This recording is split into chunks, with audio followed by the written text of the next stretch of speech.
মহারাষ্ট্রের বারামতিতে এক মর্মান্তিক বিমান দুর্ঘটনায় নিহত উপমুখ্যমন্ত্রী অজিত পাওয়ার সহ ৫ জন।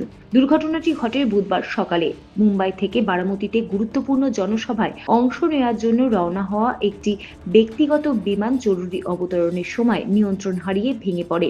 বিমান ভেঙে পড়ার সঙ্গে সঙ্গে আগুন ধরে যায় এবং ঘটনাস্থলে পৌঁছে দমকল ও উদ্ধারকারী দল তৎপরতা চালিয়েও কোনো যাত্রীর প্রাণ রক্ষা সম্ভব হয়নি।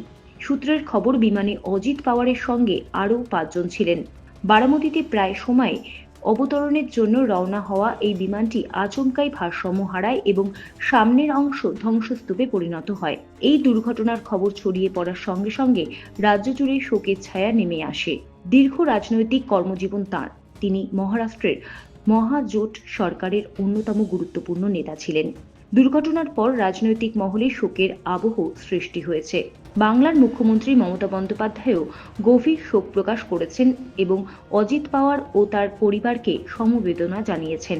প্রশাসন দুর্ঘটনার কারণ খতিয়ে দেখার জন্য তদন্ত শুরু করেছে। গোটা দেশ এই আকস্মিক ও মর্মান্তিক দুর্ঘটনার কারণে স্তব্ধ ও শোকাহত। অমনি 360 নিউজ, কলকাতা।